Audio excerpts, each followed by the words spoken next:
Dios les bendiga, hermanos amados. En esta tarde vamos a hablar de la palabra de Dios. Es día jueves por la tarde y recordamos que en circunstancias normales tendríamos nuestro culto allí en la iglesia. Y bueno, pues sirva este video para hablarles la palabra de Dios que el Señor ha puesto en nuestro corazón en esta tarde. Creo que es importante, hermanos, que atendamos a su palabra en todo momento. Y no nos olvidemos que este día jueves es un día especial, porque también es donde nos congregamos para alabar y glorificar al Señor. Reciban un saludo, hermanos, de parte de mi familia, de mis hijos, de mi esposa. Reciban un saludo a todos ustedes, deseando que Dios siga bendiciendo sus vidas y conforte sus corazones. Deseando en especial que el Señor conforte el corazón de mi hermana Luz María, de sus hijitos, de su familia, que Dios conforte sus vidas, sus corazones y que ellos puedan seguir firmes, mi hermana Luz pueda seguir firme en el camino del Señor. Dicho esto, hermanos, vamos a ver lo que nos dice la palabra de Dios en Hebreos 12, del 12 al 17, dice así la palabra de Dios: por lo cual levantad las manos caídas y las rodillas paralizadas, y haced sendas derechas para vuestros pies, para que lo cojo no se salga del camino, sino que sea sanado. Seguid la paz con todos y la santidad, sin la cual nadie verá al Señor. Mirad bien, no sea que alguno deje de alcanzar la gracia de Dios, que brotando alguna raíz de amargura os estorbe y por ella muchos sean contaminados. No sea que haya algún fornicario profano como Esaú, que por una sola comida vendió su primogenitura, porque ya sabéis que aún después, deseando heredar la bendición, fue desechado y no hubo oportunidad para él arrepentimiento, aunque lo procuró con lágrimas. Señor, bendice tu palabra en esta tarde, que sea algo hermoso para nuestras vidas, de exhortación, de ánimo, de fortaleza para seguir adelante. Y gracias te damos por tu palabra, porque en ella nos previenes de todo lo que pudiera pasar en nuestra vida. Muchas gracias, Señor, te damos en el nombre de Jesús. Amén.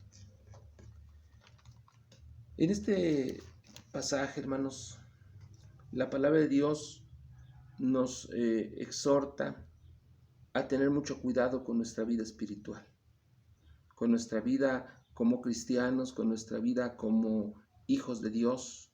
Nos exhorta su palabra. Y viene hablando el escritor sagrado, dice el capítulo 12, versículo 1, por tanto nosotros también, teniendo en derredor nuestro una gran nube de testigos, despojémonos de todo peso y del pecado que nos asedia y corramos con paciencia la carrera que tenemos por delante. Está hablando aquí el escritor, tomando la alegoría o la figura de un corredor que tiene una gran nube de testigos que lo está mirando, que le está contemplando, como cuando aquellos corredores de maratón llegan a los estadios, ¿verdad? Llegan al estadio y ahí está la gente en el estadio observándolos. Y toma esta ilustración porque versículos atrás, el capítulo anterior, el 11, hablaba de todos los héroes de la fe. Y dice, por lo tanto, nosotros teniendo en derredor nuestro una gran nube de testigos. Esos testigos, esos héroes de la fe que son testigos, ellos ya corrieron, ya están descansando, por decir algo. Y ahora ellos metafóricamente son testigos ya de lo que nosotros vamos haciendo, ¿verdad? En el camino. Y dice, además, bueno, ya retomando nuestro pasaje en el versículo 12, por lo cual levantar las manos caídas y las rodillas paralizadas, ¿no? Describe la condición del atleta disciplinado como un corredor ya muy cansado, cuyos brazos caen y sus rodillas tiemblan. Se quieren doblar las rodillas, sus manos caen, ya no las puede levantar, está caído, ¿verdad? Totalmente. Como aquel que, tomando una ilustración, va bajo una tormenta y después de caminar un trecho, siente que ya no puede más, que sus rodillas ya no aguantan más, que sus manos ya no las puede levantar, ya no puede seguir adelante, está a punto de caer de rodillas, doblegado por el cansancio, por la lluvia o por lo que sea, ¿verdad? Entonces, esa es la imagen que el escritor nos quiere mostrar en este pasaje. Dice, por lo cual levantar las manos caídas y las rodillas paralizadas. ¿Qué quiere decir? Que Muchas veces, hermanos, por las pruebas en la vida que podemos tener, muchas veces el creyente hermanos, debe estar al pendiente de esto y no debe permitir que las circunstancias echen a perder todo lo que ya ha logrado. O sea, el creyente debe pensar todo lo que ya pasó, todas las pruebas, todas las luchas, todo lo que ya vivió, todas las experiencias que ya tuvo con el Señor, debe tenerlas presentes.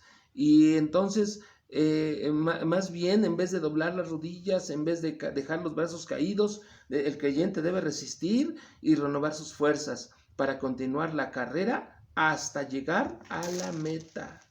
Sí, o sea, la carrera que usted y yo hemos emprendido, hermanos, no termina aquí. Tenemos que seguir adelante, a pesar de las pruebas, a pesar de todo lo que podamos enfrentar. La palabra de Dios ahí en Isaías 35, del 3 al 4, dice así: fortaleced las manos cansadas, afirmad las rodillas endebles, decid a los de corazón apocado, esforzaos, no temáis, he aquí que vuestro Dios viene con retribución, con pago, Dios mismo vendrá y nos salvará. Entonces, ahí está, decid a los de corazón apocado, esforzaos, no temáis, he aquí nuestro Dios viene con retribución, viene a pagar, él mismo vendrá, dice, y nos salvará. Entonces, amados hermanos, dice la palabra de Dios que no debemos permitir que la fatiga del camino nos doblegue, ¿verdad? Sino al contrario, debemos levantar las manos y debemos animarnos para seguir adelante en el camino de Dios. A veces el camino de Dios se torna difícil, complicado, lleno de dificultades, y nunca pensamos que pasaríamos lo que a lo mejor hoy pasamos, pero Dios está con nosotros, ¿sí, hermanos? Y sigue diciendo, también adelantito el 13 dice: haced sendas derechas para vuestros pies, para que lo cojo no se salga del camino, sino que sea sanado. Que lo cojo no se salga del camino, o sea, lo débil de nosotros, lo que está ya de alguna manera lastimado, lesionado, está inutilizado en nosotros. Eso, hermanos, debemos hacer senda derecha. Tenemos que procurar que todo eso que en el camino nos ha herido, nos ha lastimado, no siga adelante en nuestro corazón, sino que tenemos que superarlo con la ayuda de Dios. Dice, sino que sea sanado. ¿Sea sanado por quién? Pues por Dios. Todo en el camino, hermanos, como el corredor, ¿verdad? Hemos visto alguna vez algún maratón, cuando el corredor llega al final a la meta, lo que hace el corredor es se cae, se desploma y ya quedó ahí tirado, pero terminó su carrera. El caer, el desplomarnos sin fuerza, no debe ocurrir antes de llegar a la meta. El desplomarnos, el caer, ocurre después de llegar a la meta. Y nosotros, amados hermanos, todavía no llegamos a la meta final, todavía no llegamos a nuestro destino final. El destino final es Cristo, es estar con Cristo en su presencia. Mientras tanto, no debemos levantar las manos caídas y las rodillas paralizadas. Debemos movernos, esforzarnos, luchar, recordando, hermanos, que nuestra fortaleza es el Señor, Jehová de los ejércitos. Él es nuestra fortaleza. Entonces, todo lo que en el camino vamos recibiendo heridas, vamos recibiendo golpes en el camino. No permitamos que esas heridas se queden ahí, sino pidamos de Dios que todo eso sea sanado para la gloria de su nombre, para estar otra vez listos, renovados en el Señor. No hay nadie más que nos pueda ayudar, solamente Dios, a través de la oración, a través de la palabra de Dios, a través de escuchar su palabra, es como podemos tomar fuerza para seguir adelante, hermano. No permitas que el desánimo te acabe, no permitas que el desaliento acabe con tu vida espiritual, no lo permitas, hermano, porque Dios está con nosotros. Si tuviéramos con nosotros a un Dios que no nos oye, que no nos escucha, que está pasivo, bueno, pues tal vez tendríamos algo de razón, pero tenemos un Dios que está con nosotros y que Él vive y que reina para siempre. Y como dice su palabra, fortaleceos en el Señor y en el poder de su fuerza, para que podáis hacer frente al enemigo de nuestras almas. ¿Fortaleceos en quién? en el Señor.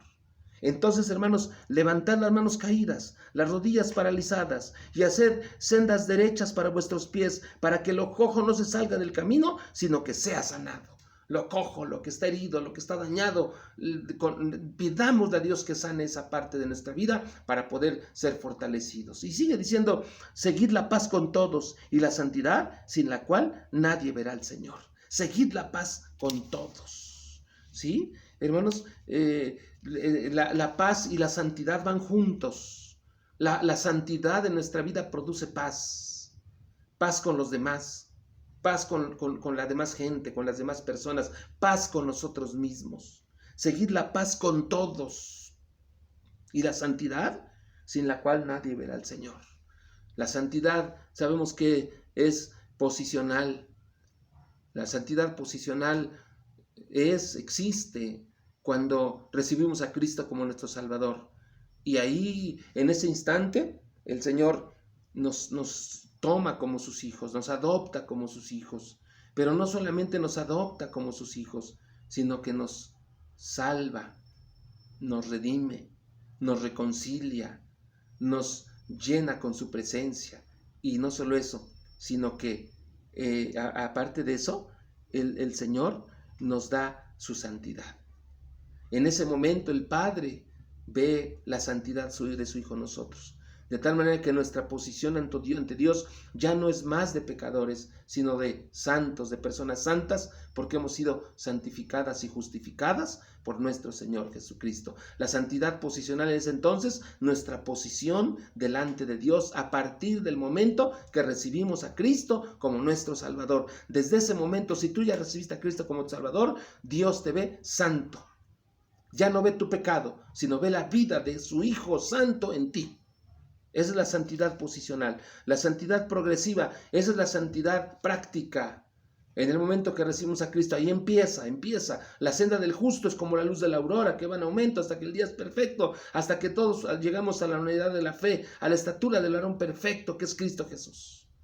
Entonces, la santidad progresiva, como su nombre dice, va en progreso. Es la santidad práctica, la que vamos reflejando en nuestra vida diaria, la que vamos reflejando todos los días en nuestra vida. Es la santidad práctica. Y la santidad completa es la santidad que tendremos cuando estemos con el Señor. Su palabra dice, seguid la paz con todos y la santidad sin la cual nadie verá al Señor. Si no tenemos la santidad posicional, desde luego que no existe la santidad progresiva. Y si no existe la santidad progresiva y posicional, pues tampoco existirá la santidad completa, que es cuando estemos con el Señor. Entonces, ¿a qué santidad se refiere aquí? Pues desde luego que a las dos, ¿no?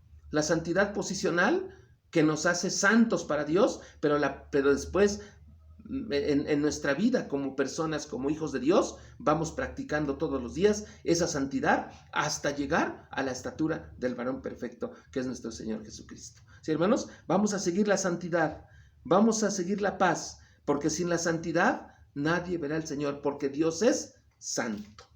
Sigue diciendo aquí la palabra de Dios. Primero nos habla de la firmeza que debemos tener, nos habla de la santidad y la paz que debemos tener para con todos, la santidad para con Dios, y después, hermanos,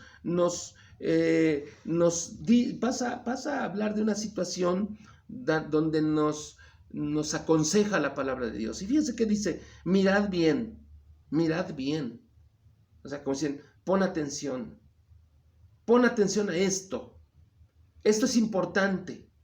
Pon atención. ¿Y qué es lo importante? Dice, no sea que alguno deje de alcanzar la gracia de Dios, que brotando alguna raíz de amargura os estorbe y por ella muchos sean contaminados.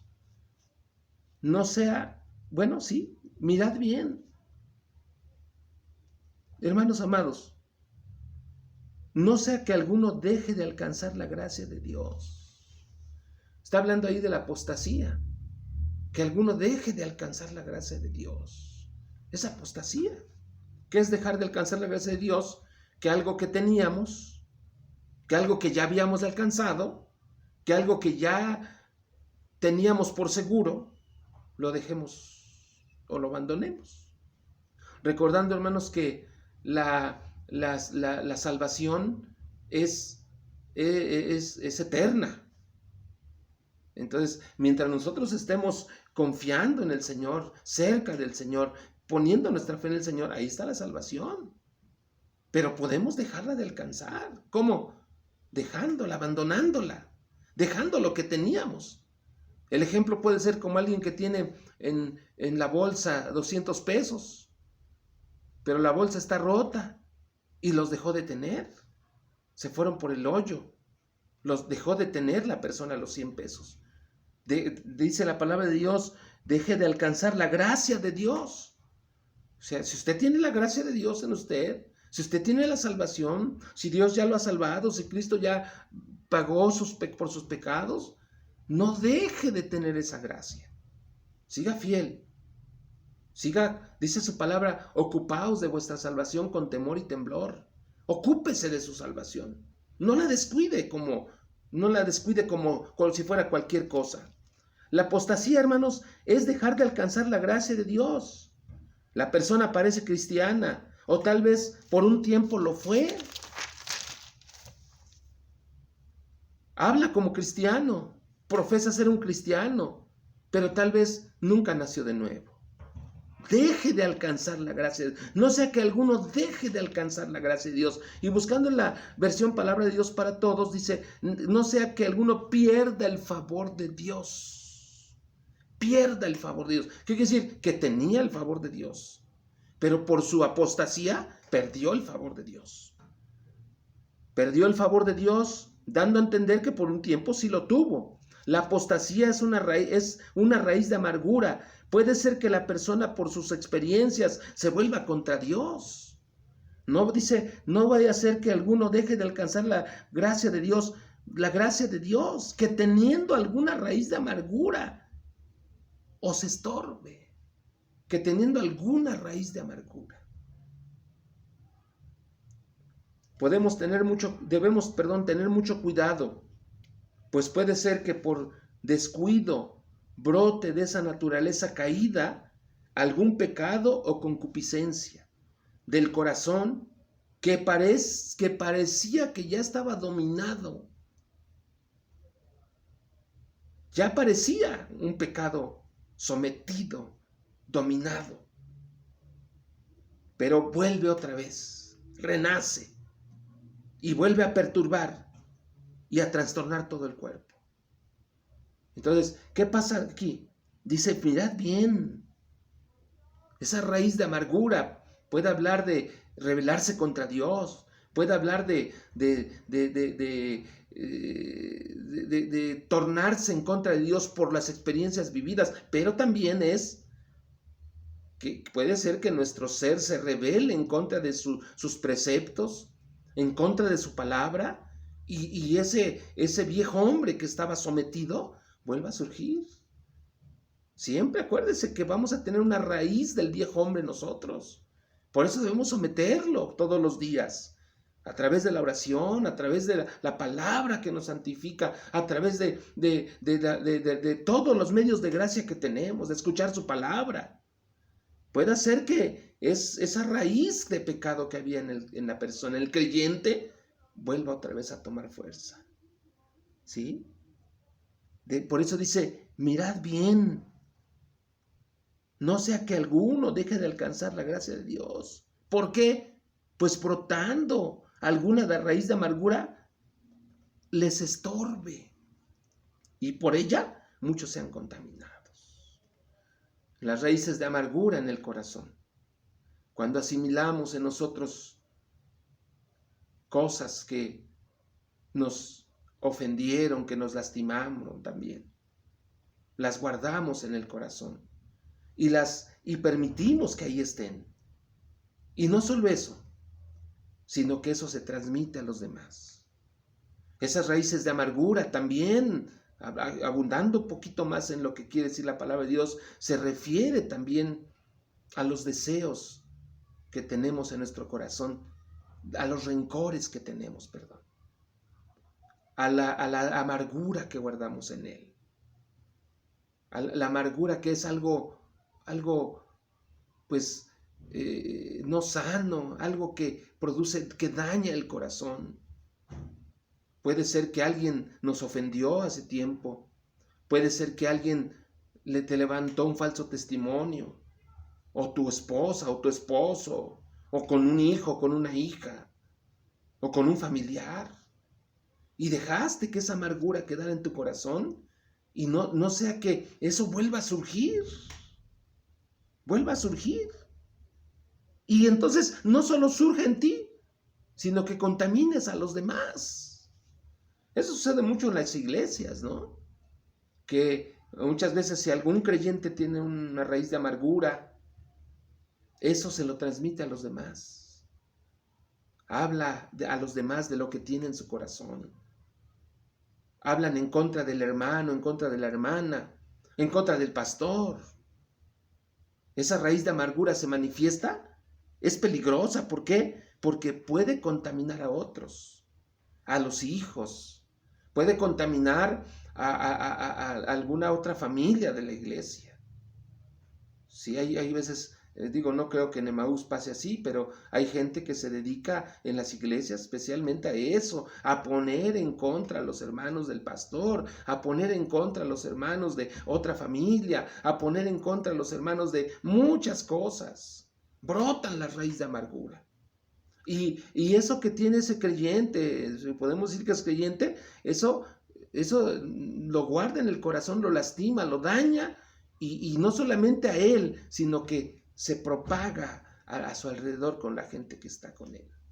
Resulta que a veces los hijos le guardan rencor a otra persona si esa persona nunca les hizo nada. ¿Pero por qué le guardan rencor?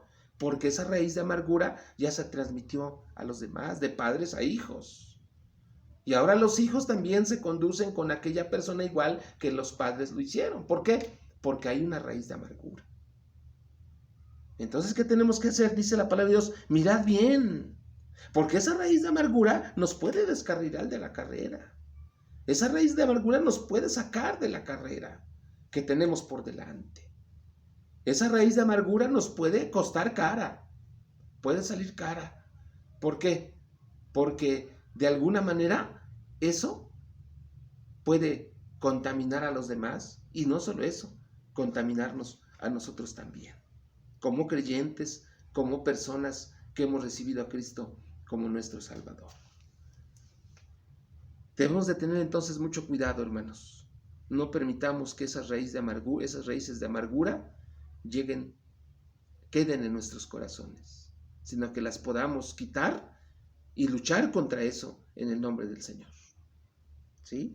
Y el versículo 16 dice, no sea que haya algún fornicario o profano como Esaú, que por una sola comida vendió su primogenitura. Fíjense, por una sola comida. Debemos, hermanos, tener mucho cuidado, pues puede ser por un descuido espiritual brote de esa naturaleza caída algún pecado o concupiscencia del corazón que parecía que ya estaba dominada. Vemos aquí el ejemplo de Esaú, un ejemplo pues triste, ¿no? No sea que haya algún fornicario o profano como Esaú, que por una sola comida vendió su primogenitura. ¿Quién era Esaú? Esaú era hijo de Isaac, y por naturaleza le tocaba a él la primogenitura. ¿Qué era la primogenitura? Era, en primer lugar, tener 2 porciones más de la herencia.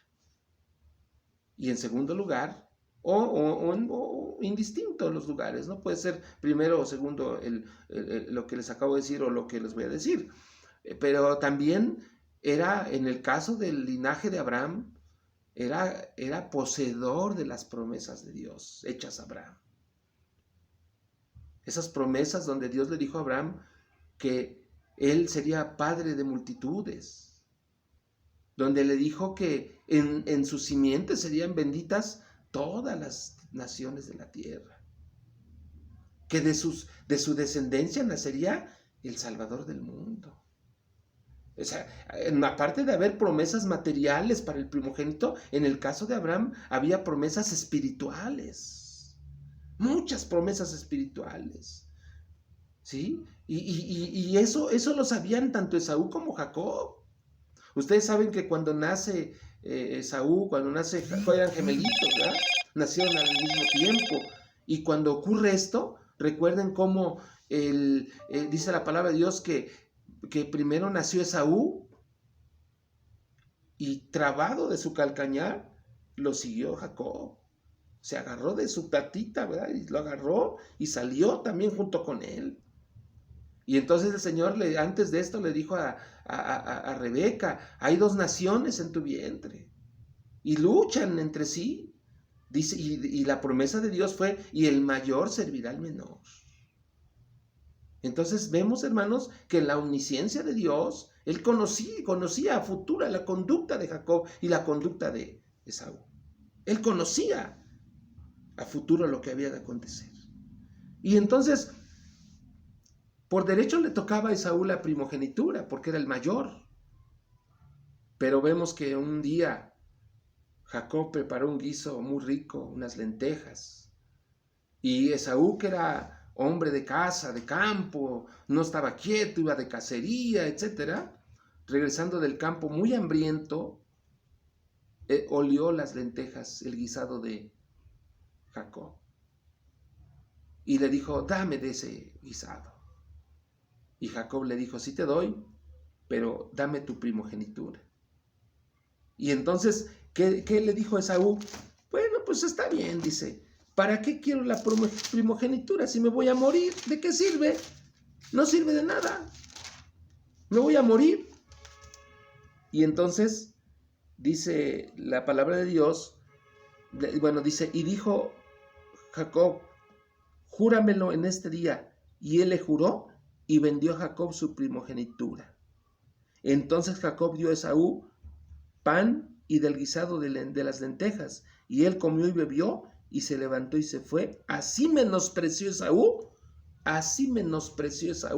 la primogenitura. Menospreció. ¿Qué quiere decir? La tuvo en menos, la tuvo en poco. No le interesó la primogenitura. ¿Por qué? Tan no le interesó que la cambió por unas lentejas, un plato de lentejas y pan. Hermanos amados, dice, no sea que haya algún fornicario. ¿Qué quiere decir? Que el fornicario, ¿qué busca? Placer temporal. El placer de hoy. Y al hablar de fornicario, habla de homosexual, habla de todos los pecados sexuales.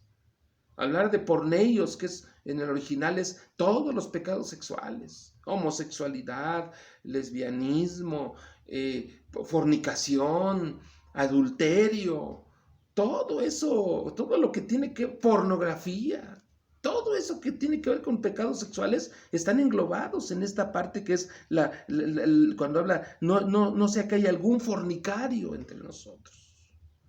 Tiene que ver con los pecados sexuales, y los pecados sexuales son los pecados que han hecho caer a más de uno.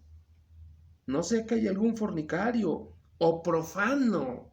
¿Quién es un profano? El profano es el que tiene en poco lo sagrado, el que menosprecia lo sagrado. Entonces, Esaú era profano. ¿Por qué? Porque menospreció lo sagrado. Y además, fornicario, ¿por qué? Porque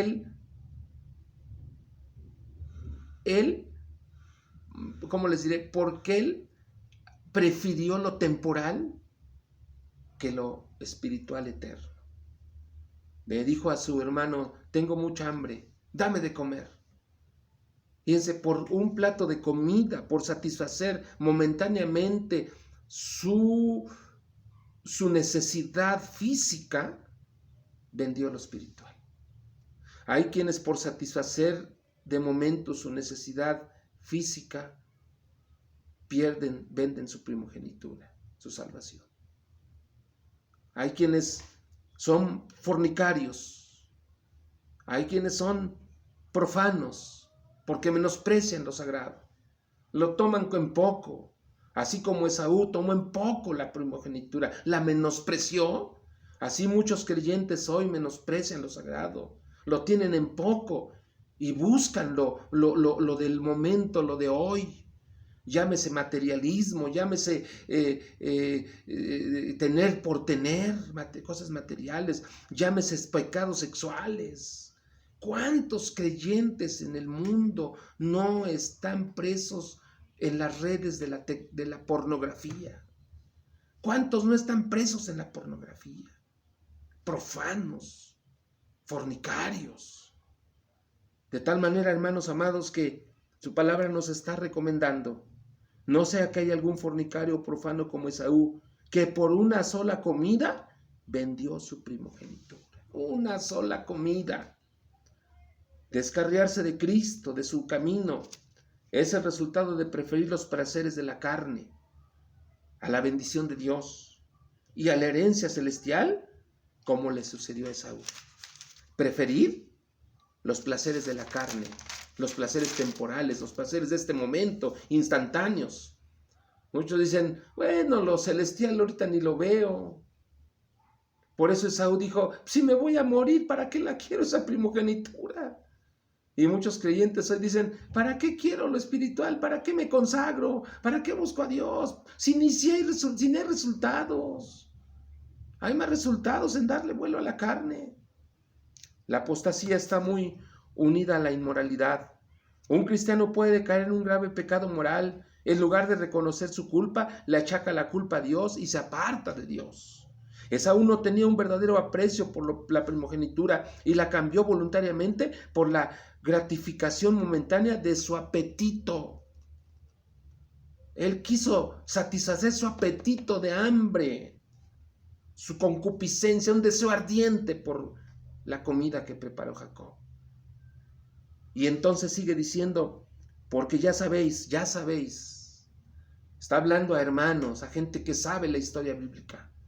En esta tarde, estamos hablando a hermanos que conocen la historia bíblica, que saben la historia de Génesis, y si hubiera alguno que no lo sabe, ahí está la palabra de Dios. Lea el libro de Génesis y encontrará la historia de Jacob y Esaú, porque ya sabéis, hermanos, lo que pasó después, que aún después, deseando heredar la bendición, fue desechado, y no hubo oportunidad para él de arrepentimiento, aunque la procuró con lágrimas.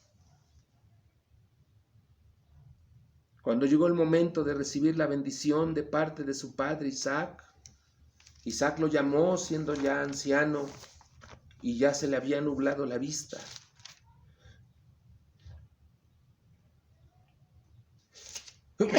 Perdón, hermanos. Cuando su padre Isaac lo llamó y le dice, ve a cazarme, ve de cacería y tráeme mi guiso, el que me gusta. Prepáramelo, porque te voy a bendecir. Y vemos, hermanos, que vamos a ver qué es lo que sucedió. Lo voy a leer. Dice así, Génesis 27, del 28 en adelante. Dice, y se estremeció Isaac grandemente y dijo, ¿quién es el que vino aquí, que trajo caza y me dio y comí de todo antes que vinieses? Yo le bendije y será bendito. Ustedes saben que Jacob suplantó a Esaú entrando antes a recibir la bendición, porque ya Isaac estaba ancianito, ya no veían bien sus ojos, y sabemos cómo su esposa Rebeca, ¿verdad?, preparó todo de tal manera que confundieron a Isaac y pudo darle la bendición a Jacob con engaños. Bueno, ese es otro tema, ¿no? Y le bendije y será bendito. Cuando Esaú oyó las palabras de su padre, clamó con muy grande y muy amarga exclamación y le dijo, bendíceme también a mí, padre mío. Y él dijo, vino tu hermano con engaño y tomó la bendición. Y Esaú respondió, bien llamaron su nombre Jacob, pues ya me ha suplantado 2 veces, se apoderó de mi primogenitura y he aquí ahora ha tomado mi bendición. Y dijo, ¿no has guardado bendición para mí? ¿Cómo, Esaú? ¿No has guardado aunque sea una bendición? Isaac respondió y dijo a Esaú, he aquí, yo lo he puesto por señor tuyo, y le he dado por siervos a todos sus hermanos. De trigo, de vino le he provisto. ¿Qué pues te haré a ti ahora, hijo mío? Y Esaú respondió a su padre: ¿No tienes más que una sola bendición, padre mío? Bendíceme a mí también, padre mío. Y alzó Esaú su voz y lloró. Y alzó Esaú su voz, ¿y qué? Y lloró. Por eso dice el escritor sagrado, porque ya sabéis que aún después, deseando heredar la bendición, fue desechado. Fue desechado. Qué triste, ¿no? Que un día el Señor te diga: siervo malo y negligente. Siervo malo y negligente. Aún deseando heredar la bendición, fue desechado. ¿Quién no quiere tener la bendición? ¿Quién no quiere tener la bendición de Dios, hermanos? Pero para tener la bendición hay que ser fieles. Hay que amar lo espiritual, lo celestial, lo eterno. Para tener la bendición no se puede obtener junto con los placeres de este mundo. Y dice, fue desechado. Qué triste, ¿verdad? Qué terrible. Fue desechado. Esaú se sintió arrepentido por la pérdida de la primogenitura, pero ya era demasiado tarde, pues su padre ya no pudo retractarse de la bendición que le había dado Jacob. Así sucede con el apóstata. No tiene un verdadero aprecio por los valores espirituales. Renuncia voluntariamente a Cristo con la idea de hoy escapar de la burla, del sufrimiento, del martirio tal vez, y en nuestro caso, no luchar contra los deseos de la carne del presente. Ya no hubo oportunidad para el arrepentimiento. Fue desechado y no hubo oportunidad para el arrepentimiento. Hoy, hermanos, todavía es tiempo de arrepentirse. Todavía es tiempo de buscar las cosas de Dios. Todavía es tiempo de dejar el pecado. Todavía es tiempo de abrazar lo espiritual y dejar de lado el placer temporal que da el mundo, que da la carne. Todavía es tiempo, amado hermano, de arrepentirse. Un día ya no habrá arrepentimiento. Un día ya no se podrá nadie arrepentir. Se habrá acabado el tiempo. Se habrá acabado la oportunidad. Hoy es el día de salvación. Hoy es el tiempo de arrepentimiento. No vaya a ser que, como Esaú, demasiado tarde. Y dice la palabra de Dios, ya no hubo oportunidad para el arrepentimiento. Ya no hubo oportunidad para el arrepentimiento. ¿Qué quiere decir? Que todo tiene su tiempo. Hoy es tiempo todavía de la gracia. Hoy es el día de salvación. Hoy es el día todavía de clamar a Dios y Señor, perdóname, mira, me arrepiento de esto que hice, de estos pecados que todavía conservo en mi vida, en mi corazón. Perdóname, Señor. Todavía es tiempo, todavía es oportunidad para el arrepentimiento. Hoy, hermano, mientras haya vida, mientras respiremos, hay oportunidad. Mientras Cristo todavía no viene, mientras vivimos la dispensación de la gracia, hay oportunidad. Un día te podría tocar a ti abandonar este mundo. Un día me podrá tocar a mí. O un día Cristo vendrá pronto por su iglesia y nos tomará. Ese instante ya no será el tiempo del arrepentimiento. Ya no será como aquellas vírgenes insensatas que Cuando se oyó el clamor a medianoche y decían, aquí viene el esposo, salió a recibirle. En ese momento corrieron por aceite. Les pidieron aceite a las 5 vírgenes prudentes y les dijeron, no, vayan más bien al que los vende. No vaya a ser que a nosotros también nos falte aceite. Vayan a donde lo venden. Y mientras iban allá donde lo vendían, se cerró la puerta. Ya no hubo tiempo para llenar sus lámparas, sus vasijas de aceite. Ya no hubo tiempo para el arrepentimiento. No hubo oportunidad para el arrepentimiento. Oh, amado hermano, tú que me escuchas, amigo que me escuchas, hoy todavía es tiempo de arrepentirse, de entregarle tu vida a Cristo, de pedirle perdón. ¿Quién sabe? ¿Cómo sabes tú que mañana vivirás? ¿Cómo sabes tú que el Señor Jesucristo no viene hoy en la noche? ¿Cómo sabes tú? ¿Qué seguridad tienes? Pero mientras haya vida y mientras Cristo no venga, hay tiempo, hay oportunidad de arrepentimiento. Y quiero decirles que ni el día de nuestra muerte, ni el día de que Cristo venga, sabemos cuándo será. Por eso, hoy es el tiempo de hacerlo. No lo dejes más. Para Esaú ya no hubo oportunidad para el arrepentimiento. Dice, aunque lo procuró con lágrimas. Aunque lo procuró con lágrimas. Porque dice la palabra de Dios que le decía, bendíceme también a mí, Padre mío. Y alzó Esaú su hoz y lloró. ¿Por qué lloró? Su padre le dijo, ya no puedo. Ya di mi bendición a tu hermano. Se te adelantó. Pero Esaú era culpable. Dios tenía presente eso.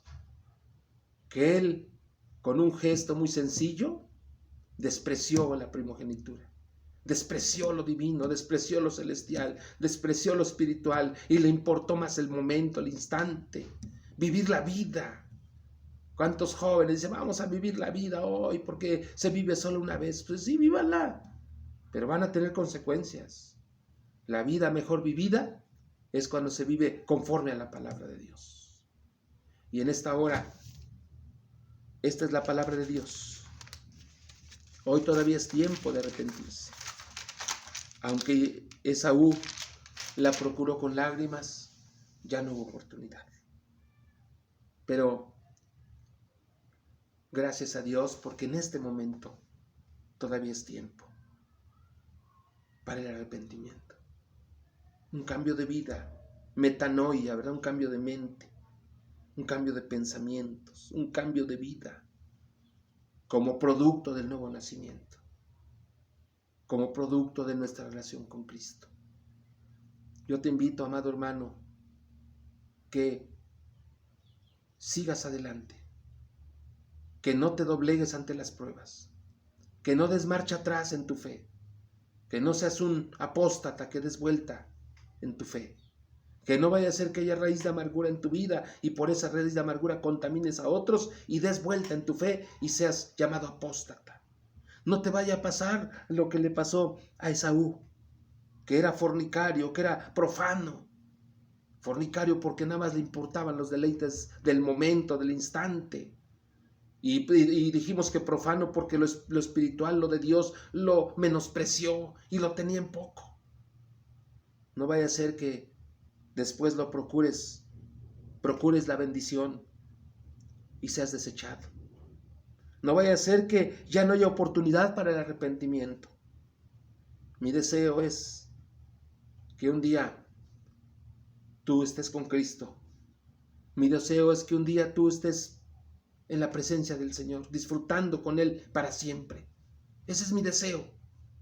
Y mi responsabilidad es decirte esto, que prepares tu vida, que te arrepientas, que ames a Dios, que dejes el pecado, que dejes la carne, que dejes lo de hoy, lo profano, que dejes todo lo que simboliza lo que Esaú hizo y ames a Dios con todo tu corazón. Por otro lado, Jacob valoró mucho la primogenitura, lo espiritual, las promesas de Dios. Él recordaba y decía, mi padre Amán tiene estas promesas de parte de Dios, mi padre Isaac. Si yo soy el primogénito, yo voy a heredar esas promesas más que lo material. y por eso peleó por ese derecho. También nosotros, hermanos, hemos de perseverar hasta el fin. Por eso, hermanos, levantad las manos caídas y las rodillas paralizadas, y haced sendas derechas para vuestros pies, para que lo cojo no se salga del camino, sino que sea sanado. Por esto, hermanos, levántate, sigue adelante, retoma fuerzas en Dios, y un día, hermano, estaremos con el Señor en su presencia. Ya no habrá temor, ya no habrá miedo, porque disfrutaremos de su presencia para siempre. Que Dios te bendiga, hermano. Que el Señor esté con usted. Mi anhelo y mi deseo es ese.